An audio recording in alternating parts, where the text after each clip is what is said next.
Bonjour et bienvenue au Top 10 Range Quarters, école d'équitation western. Nous allons aborder aujourd'hui un sujet qui est le snaffle beat ou le mort de filet en équitation western. Ce tuto sera divisé en deux parties.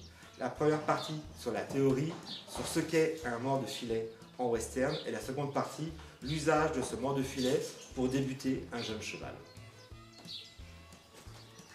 Comme nous l'avions vu dans un tuto précédent sur les morts, le snaffle beat ou le mort de filet western est l'outil de base de la communication avec votre cheval. Votre travail va consister à apprendre à votre cheval via ce mort à utiliser son corps de manière idéale et appropriée pour pouvoir mieux vous porter en toute aisance et sans altérer son dos avec un maximum de locomotion. Les morts de filet en western sont constitués de deux anneaux latéraux. Celui-ci est bien décoré parce qu'en western on aime bien les décorations, sur lesquels viennent se fixer les rênes, l'alliance et le montant du filet.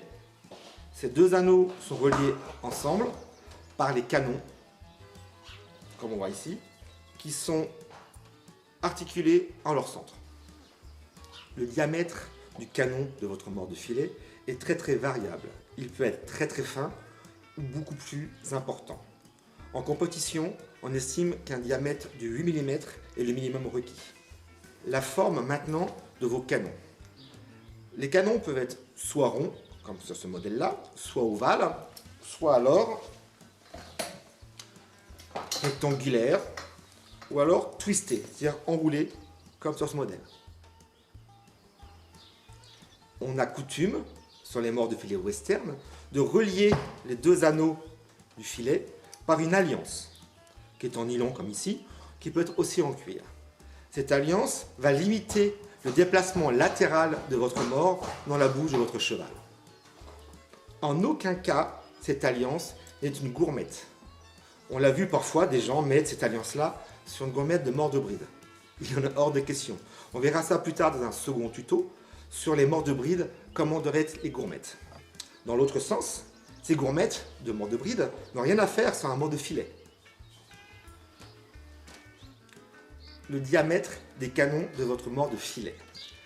On a coutume d'entendre, en équitation classique ou western d'ailleurs, des gens qui pensent que s'ils mettent dans la bouche de leur cheval un mort de filet avec des gros canons en caoutchouc, ça sera plus confortable pour le cheval.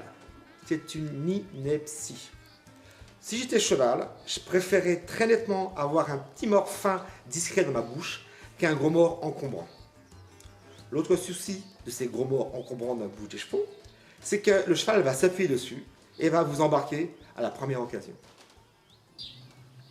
En attendant, si vous prenez un mort de filet avec des canons très fins, style filet couper le beurre, et que vous avez une main un petit peu maladroite, vous risquez de créer plus de dégâts et plus de défauts à votre cheval qu'autre chose. Donc, positionnez le curseur où il faut par rapport à votre compétence en tant que cavalier et la taille des canons de mort de filet.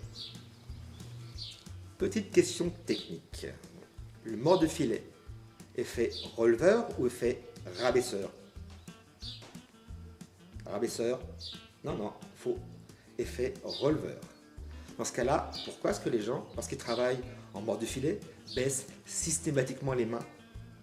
Effet releveur, relevez vos mains. Mort de filet, effet releveur, il faut travailler en mort de filet en levant vos mains. Attention, ne me faites pas dire ce que je n'ai pas dit. Si lorsque vous levez vos mains, votre cheval cherche à aller vers le bas, récompensez-le en l'accompagnant et en baissant vos mains. Lorsque l'on voit, à contrario, des gens qui tentent désespérément, en baissant les mains, de faire céder leur cheval, qui tirent dans l'autre sens, se creusent sans dos, désengagent les postérieurs et se mettent sur les épaules, en baissant les mains, on a vraiment tout faux avec un mort de filet. Les snaffle beats sont utilisés avec des morts de filet en cuir, avec un frontal et une sous-gorge et deux montants. On utilise ce type de filet parce qu'on veut que le mort soit très stable dans la bouche du cheval.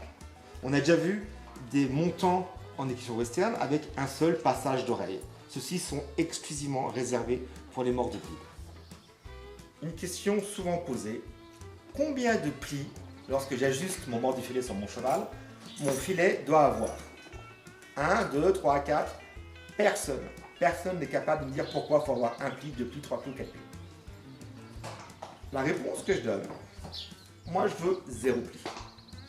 Si le montant de votre filet exerce déjà un pli sur la commission de la bouche de votre cheval, il faudra que votre action de main soit supérieure à l'action du montant de filet.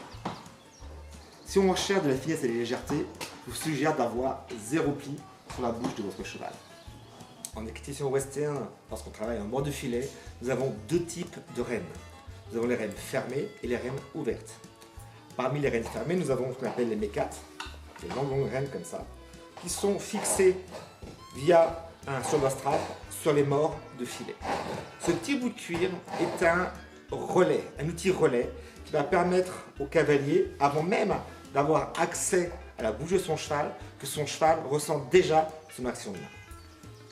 Nous avons ensuite les rênes ouvertes, qui peuvent être en corde comme celle-ci, en corde tressée, ou des rênes en cuir. Des rênes en cuir comme ici, qui peuvent être de différentes dimensions, en longueur, en largeur ou en poids. Nous sommes arrivés à la fin de la première partie de ce tuto sur l'usage théorique des morts de filet et des snufflebeats en équitation western. La suite de ce tuto, la seconde partie, va se dérouler en carrière pour vous faire voir comment on utilise ce type de mort sur les jeunes chevaux et comment on débute nos jeunes chevaux avec ce type de mort.